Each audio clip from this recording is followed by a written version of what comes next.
I am your host, Tari Butler, and welcome to the Mom Keys to Mental Peace podcast, where we empower millennial mothers to cultivate a deeper connection with God, nurture their mental well-being, and prioritize family care without sacrificing their own identity. Get ready to unlock the secrets to mental peace and spiritual fulfillment. Whether you're striving for personal growth, professional success, or a more fulfilling family life, our podcast offers valuable insights to help you level up your lifestyle God's way. Ready to level up? Let's do it. So hello everybody. Welcome back to another podcast episode. I am excited to be able to speak with you all this week.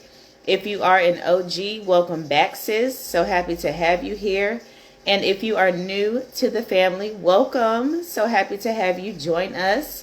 I want to start off, showing some love to the supporters. We have another podcast review from my good sis, Odacia. Hey, girl. So Odacia says that this podcast is a must listen. Tari is full of wisdom, grace, and the word of God. This podcast is a must listen for sound teaching and instructions in God's word.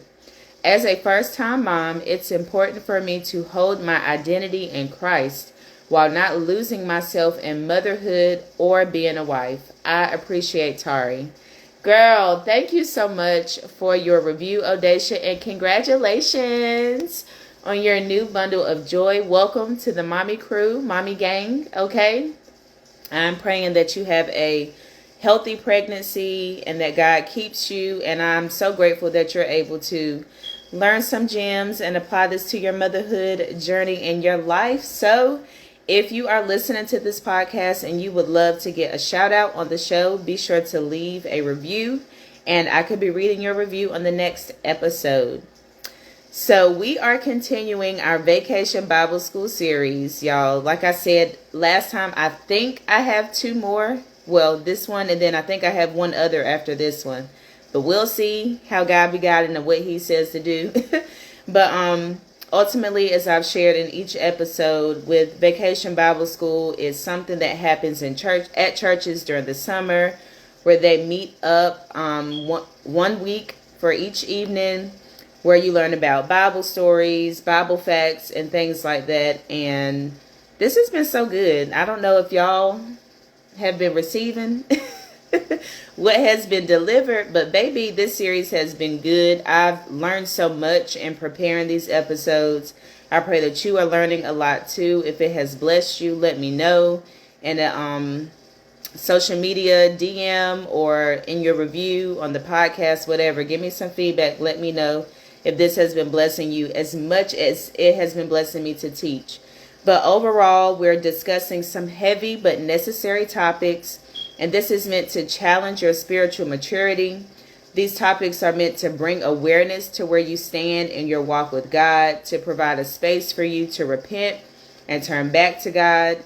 These episodes are meant to glorify God and direct you to Him for a solution and equip you with information to share with other believers and non-believers. God has challenged me after my break. When I hop back on this podcast mic, God has challenged me and equipped me to teach on this platform with a level of reverence and intentionality to point his people back to him and equip his people to do the same with the people in their realm of influence, okay? One way you can do that is sharing out an episode with somebody if it has blessed you. So let's hop into today's episode. The title of this show is The Consequence of Choice. What are you willing to trade?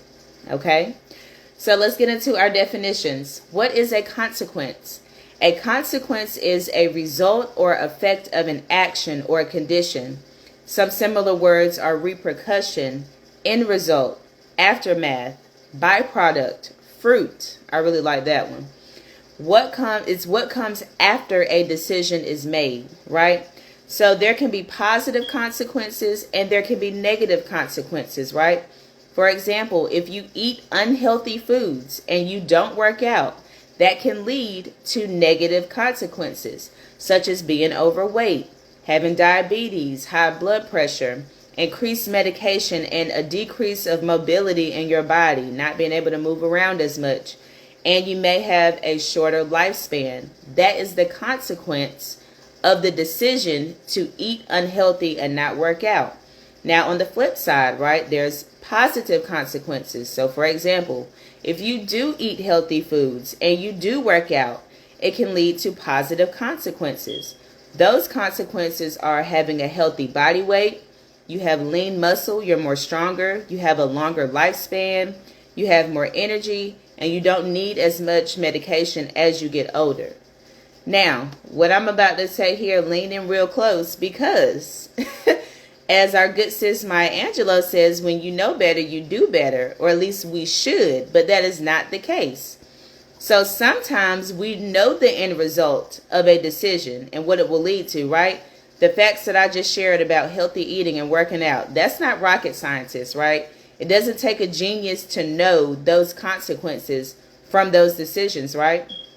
But sometimes we'll know the end result of a decision, right? That it will lead to a positive consequence, but we still won't make the decision to do it, right?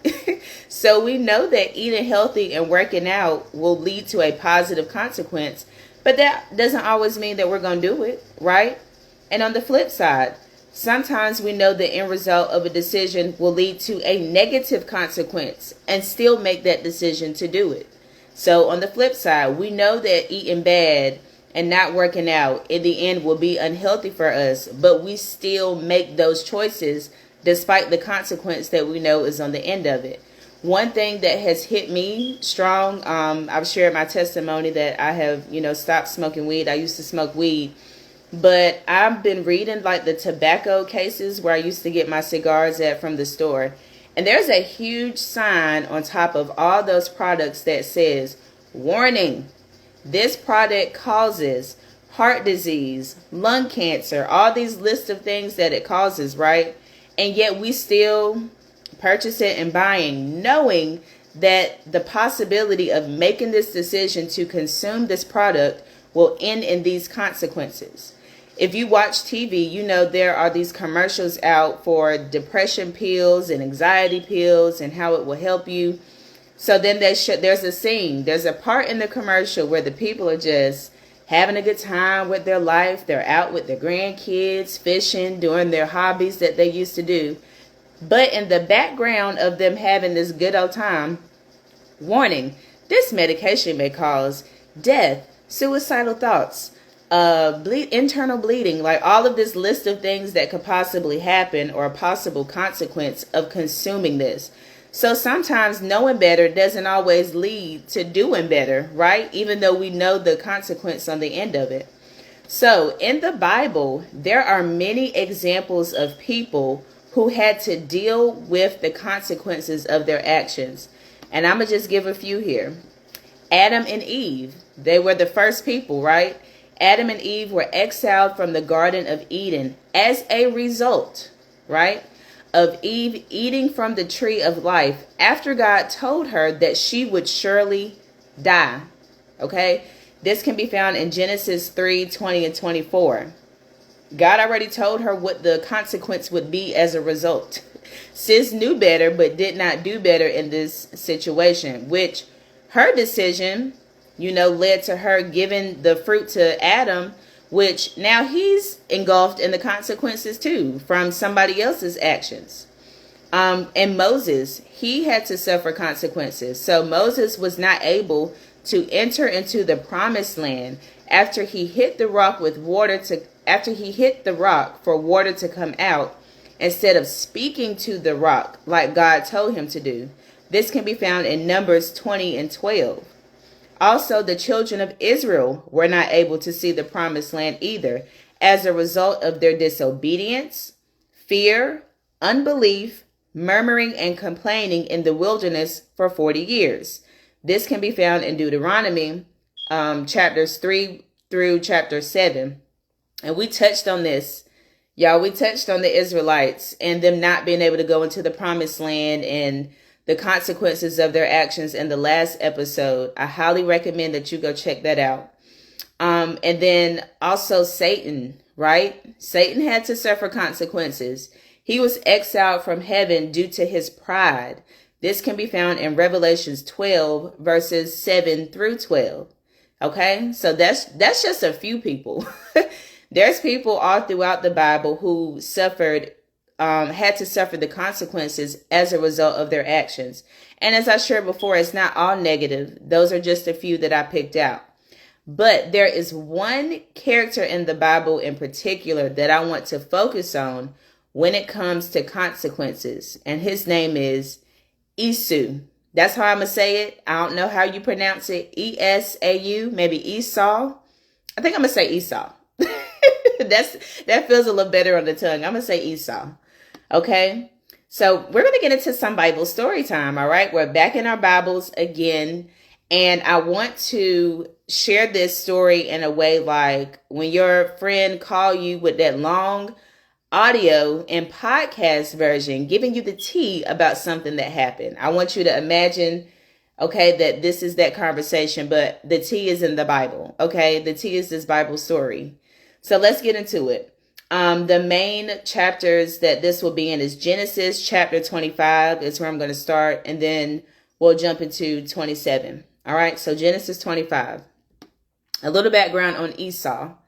Esau was a person who found it hard to consider consequences when reacting to the need of the moment without realizing what he was giving up to meet that need. Can you relate to that? I'm going to reread that. Esau was a person who found it hard to consider consequences, right? Reacting to the need of the moment. So being impulsive without realizing what he was giving up to meet that need. So he was very impulsive in his decisions. What does impulsive mean? It means acting or done without forethought, hasty, emotional, wild, reckless, unplanned, thoughtless, and unthinking. Okay? Keep that in mind as we get into story time. So Esau was a twin. He had a brother whose name was Jacob, and their father was Isaac. And this is the Isaac who was the son of Father Abraham, y'all.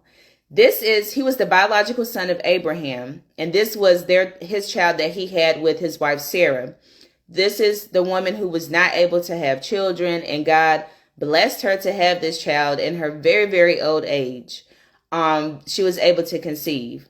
So this is the son also that God told Abraham to go up to the mountain and to sacrifice.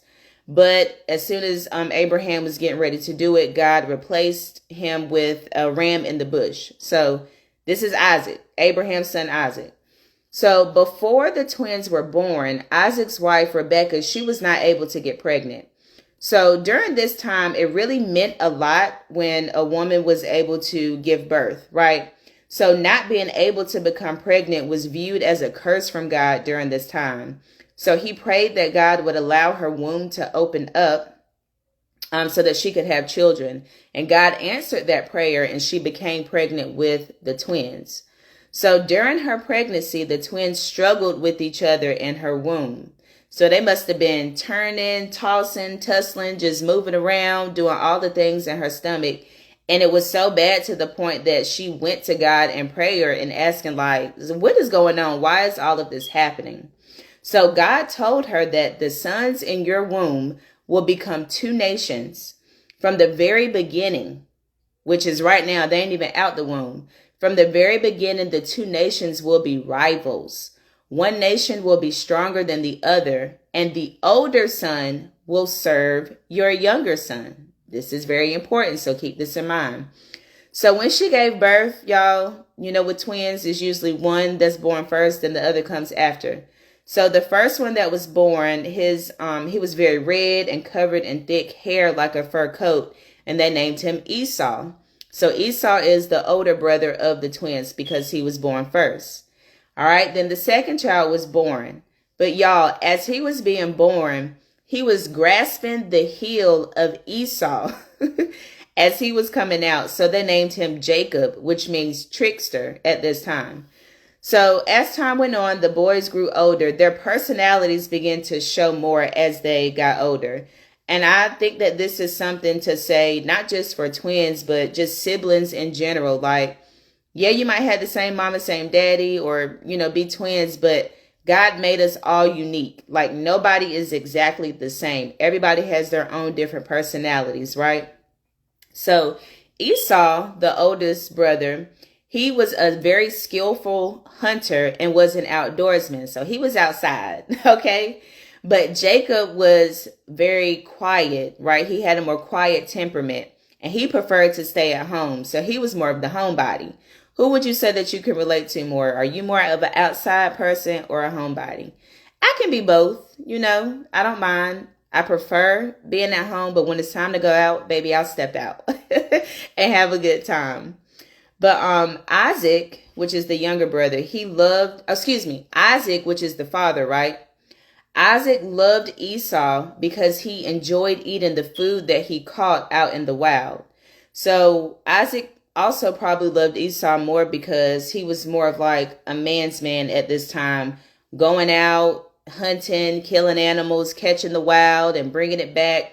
He probably could relate to him more on that level because most fathers, I'm not going to say all, but most fathers, tend to the more man's man or the most athletic or outdoorsy, like they can connect on that level. But Rebecca loved Jacob more because he was more of a homebody. And as we'll see as we get into the story, he cooked a lot of what Esau went out and caught.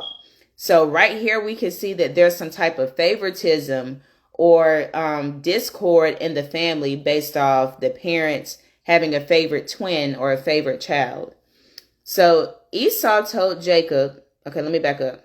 Okay, so here we go in the cooking. So one day Jacob was cooking some stew and Esau came home after he was out hunting. He was real tired. He was real hungry. I would say that the brother was hangry. Okay. Have you ever been hangry? You're delusional. You don't want to talk. You don't want to wait for nothing. You just need food in your mouth, right? You're highly irritated in this state. So Esau told Jacob that he was starving and to go ahead and give him some of that stew.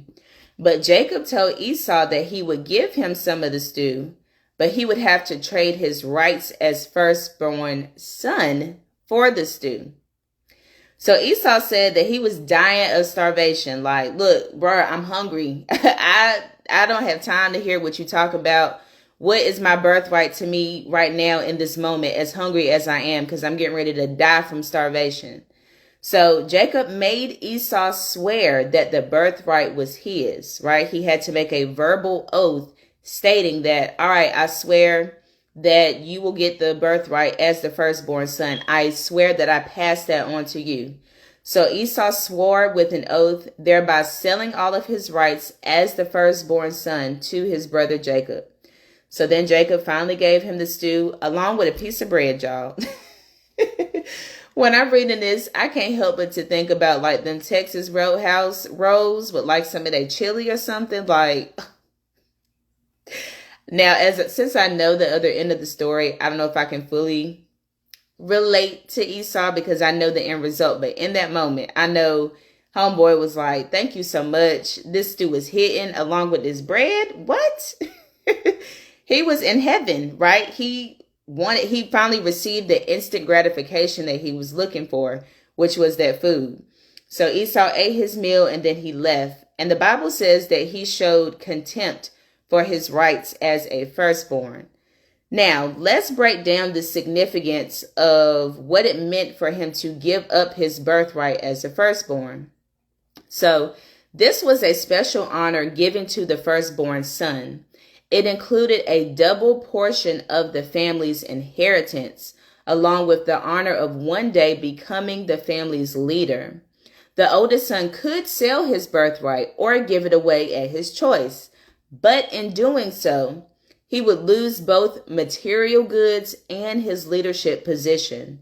So by trading his birthright, Esau showed complete disregard for the spiritual blessings that would have come his way if he kept it. So pretty much he was saying this stew and this bread is way more important There are all of these things that will come in my future.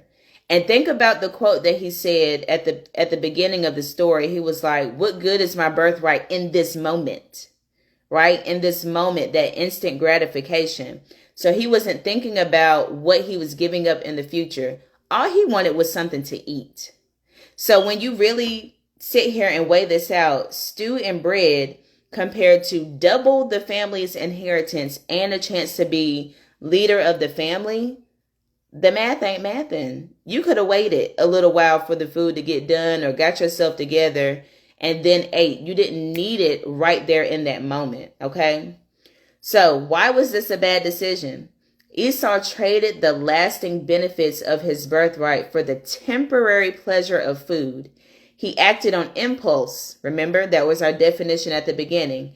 Satisfying his immediate desires without pausing to consider the long-range consequences of what he was about to do. We can fall into the same trap. When we see something we want, our first impulse is to get it. At first, we feel intensely satisfied and sometimes even powerful because we have obtained what we set out to get. But immediate pleasure often makes us lose sight of the future. When I think about this makes me think about impulse shopping. And I have an episode on here, I think that I did last year, called Confessions of a Shopaholic, where I shared about my struggle with impulse shopping. Now, I realized that this was something that I learned from behavior that I watched my mom do. Like, she would shop at the drop of a dime for anything. And sis was into designer and things like that. So I saw that in my childhood. And for whatever reason, when I grew up, I just felt this need and this desire to impulse buy or to shop or to pick something up, and a lot of things I was buying was like just in case I go out, or just stupid stuff, right? Just buying stuff to be buying stuff. And it was off of an impulse. And in the moment, I felt gratified. I felt satisfied. But I kid you not, y'all, it seemed like everything I bought, like either I couldn't fit it, something was wrong with it. If it was like something for the house, it would end up breaking. Like something always ended up happening as a result of me impulse buying these things. And it was like, I feel like I'm just wasting my money. Like, I just need to put my money in the trash can, in the toilet, and just throw it away, because I feel like that's what's happening. And specifically with finances, I feel like a lot of us spend our money for that instant gratification, not thinking in the future about what that could be delaying or messing up. So either going further in debt or not being able to save for emergencies when you really do need that money. But here you are with a closet full of clothes and you can't pay your car note, your light bill is past due, or you have a unexpected emergency, your washer and dryer goes out. You know how cars like to start acting up. But as a result of that instant gratification, or even food, right? Going out to eat all the time, wasting money on food instead of meal planning and grocery shopping and things at home. Like, we don't think about what that means in the future. I'm satisfied right now, but we don't think about how that affects our future. So we can avoid making Esau's mistake by viewing the short-term satisfaction in light of its long-range consequences before we act. All right. Now we're going to fast forward to chapter 27, child. This is where Jacob gets Isaac's blessing. Remember, Jacob is the younger brother. Isaac is the father. So Isaac was old and approaching death very soon. This is a key point. He was starting to turn blind in his old age and could not see very good. All right. Remember that. Remember that key detail. So he told Esau, this is the older brother, to go out and hunt and catch something to be prepared for him to enjoy eating. So most likely this was going to be one of his last meals. And he wanted his son. Remember at the beginning, I shared that he loved Esau because he enjoyed eating the food that he went out to catch. Okay. So Esau went out and did this. But before he left, Isaac announced that after eating this meal, he would pronounce the blessing that belongs to him before he dies. All right.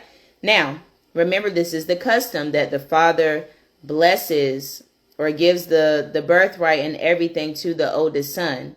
So he's telling him, like, once I eat this meal, I'm going to go ahead and pass the blessing to you. Now back in the cut, y'all, and this mama is messy. Rebecca, she is messy. She overheard this conversation. So when Esau left the house to go hunt, she ended up telling Jacob what she heard and gave him very specific instructions. In the Bible it says, now my son, listen to me and do exactly as I tell you. Sis had a plan. Go out to the flocks and get 2 fine young goats.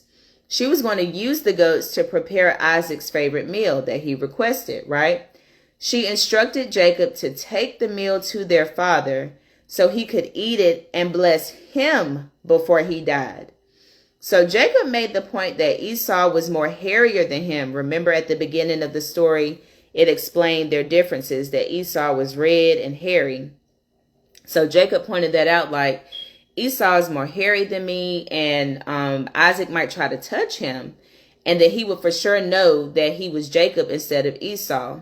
And then he felt like Isaac would curse him as a result of that, trying to trick him and not bless him. Child, the mama didn't care nothing about that. Rebecca was like, look, whatever curse he tries to give you, I will take it. It can fall on me. She just wanted Jacob to do what she said, and she wanted him to act fast before Esau came back.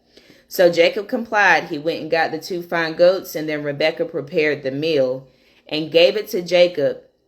But as she gave Jacob the meal, I guess she considered what he said about Isaac possibly finding out, like, this ain't Esau. So she gave Jacob some of Esau's clothes to wear and even attached some of the goat's hair on his arms and on his neck. Talk about going the extra mile to scheme somebody, right? So after all this, the meal is prepared. He's got the clothes on. He's got the fur, the hair, everything. Jacob brought the food to their father and announced himself as Esau when he entered into the room. So Isaac showed some hesitation by questioning how Esau found the animals so fast. Like, I just told you to go out and do it, and you're already back already with the meal prepared. So Jacob lied, saying that God put the animal in his path as soon as he went out, and that he was able to come home and prepare the meal immediately. Isaac was still a little hesitant. And I'm going to say this here.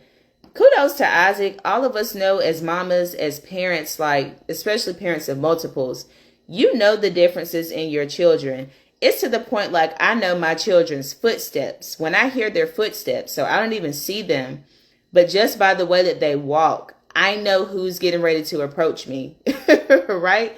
So Isaac was very in tune with his children, and we'll see here in the next couple of points in the story, like how in tune he was with his children. But again, they went the extra mile, Rebecca and Jacob, to trick him to put these things in place, knowing how in tune he was. And remember at the beginning of this too, I mentioned that he was going blind, so he couldn't see them, right? He had to go off of his other senses and his instinct. So, boom. Isaac was still very hesitant, so he told Jacob to come closer so that he could touch him and make sure that it was truly Esau. So Isaac even said, the voice that I hear is Jacob's. So he knows that it's Jacob's voice. But when he touched him, he was like, but the hands are Esau's. So remember, they attached the goat's fur to him. So Isaac prepared to bless Jacob, but asked one more time, are you really my son Esau? Jacob lied and said yes. So Isaac ate the food and drank the wine. And even after eating the meal, one more time, he wanted to really make sure that it was truly Esau. So he told him to come near him to give him a kiss. So once he got close to him, he smelled Esau's clothes. And the Bible said it was the smell of outdoors. So once he smelled his clothes, in his mind, he was officially convinced that it was Esau instead of Jacob. So this is where it gets messy. Esau, okay, let me back up. So Isaac spoke the blessing over Jacob. That was it. Now, after he spoke the blessing over Jacob, Esau comes back to the house. He's done out catching the animals. So he's back at the house, ready to prepare the meal and do what his father asked him to do, right? Esau prepared the food and brought it to Isaac to eat so that he could give him his blessing. Isaac was devastated and told Esau that he already ate and gave the blessing to somebody else already. And then after that he said, and yes, that blessing must stand. Now, during these times, there's a quote that said, like, my word is my bond. And child, during today, people would just be saying anything off the wall and you can't really trust their word. This is why we have so much documentation and signing and got to get things notarized. Like, at this time, your word or your oath was that signature, was, what you said being notarized or being stamped. So in ancient times, a person's word was binding, much like a written contract today, especially when it was a formal oath. So this is why Isaac's blessing was irrevocable. He could not go back and change it. Y'all, Esau cried and threw a fit and begged his father to bless him too. But he was not able to. The oath was already said and given to Jacob. So instead of Esau receiving a blessing, he ended up receiving a curse from his father, which says, you will live away from the richness of the earth and away from the dew of heaven above. You will live by your sword and you will serve your brother. This was also the prophecy that God gave Rebekah when she was pregnant and asked, like, what's going on? Remember, God said the oldest brother will serve the youngest brother. So this is coming to pass. So you will live by your sword and you will serve your brother. But when you decide to break free, you will shake the yoke from your neck. So y'all, from that time on, it was beef between Esau and Jacob. So Esau planned to get revenge on Jacob and kill him after their father died. Rebekah heard about this plan and warned Jacob to leave the land and stay there until his brother cooled off. She promised to send for him to come back once it was safe. All right, so that's how that ended. But I have been studying the book of Genesis, but I started at the end with the story of Joseph, who was sold into slavery by his brothers and that whole thing. And I was inspired by reading that story, and I'm reading backwards. So I started with Joseph, and I'm going back. So I read on the life of Jacob, and y'all, he ended up suffering consequences too as a result of his actions. That's further along in Genesis. Actually, I believe it's like chapter 30 or so that it starts talking about his story. So Jacob faced consequences too. He was exiled from his family for years and never saw his mother again. His brother wanted to kill him, which I could say rightfully so. But at the same time, this is the consequences that we're talking about. Like, as a result of Esau's impulsive decision to sell his birthright and do all these things, it's like, bruh, you gave it to him.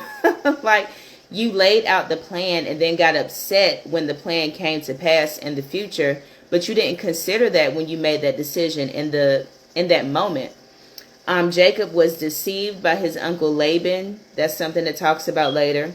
His family became torn with strife, and Esau became the founder of an enemy nation. So those are some consequences that Jacob faced. Now, some key points to take away from this story. The first thing is to slow down when it comes to making decisions. I don't know why we feel, and I'm guilty of this, why we feel so impulsive or feel like we have to hurry up and achieve these goals or obtain all these things because time is running out or it ain't going to be none left. I know there's a saying like, when they printed your money, when they gave you money, they didn't stop printing money. Like, we have got to slow down when it comes to the decisions that we are making. I feel like we be out here living life fast, that whole YOLO type of mindset that the youth are into. But I've realized, like, as I've matured over time, like, living once should be reason to slow down and make smarter decisions, right? Because you can't do life over. There's no do-over. Once life is over, it's over, right?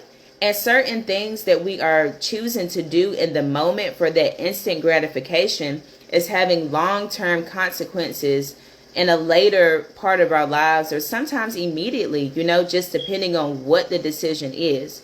So I highly encourage all of us to slow down. At the beginning, when I read about, was it Impulse? Let me go back up. The definition of impulse: to be thoughtless, right? Not thinking at all, unplanned, reckless, wild. Like, when you think about those words, you don't want that to be the result of your decision. So I encourage you to slow down, to think about decisions that you make, financial decisions, relationship decisions, health decisions, whatever the case may be.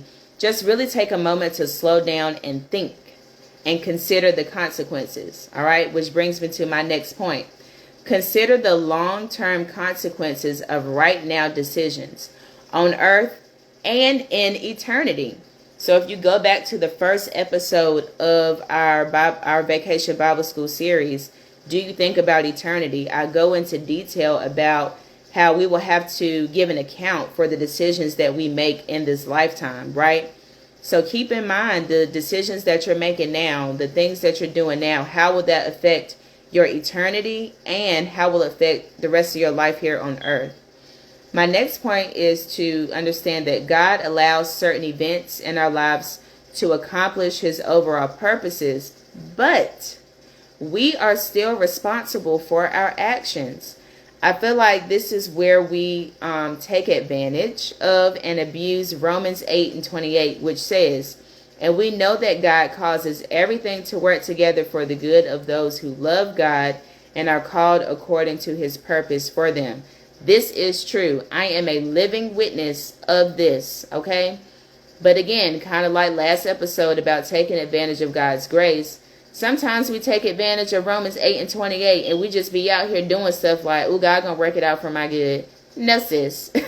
We are still responsible for our actions, right? As we can see here with Esau, he was still responsible for his actions. I believe later in life he did become, a great nation and did accumulate blessings and all of these things. Like, God ended up working it out for his good eventually. But some stuff is avoidable, right? Like, let's just pause on that for a moment. Some things we can avoid. Some things we just blindly walk into or hastily walk into without considering the consequences, which is the lessons of today.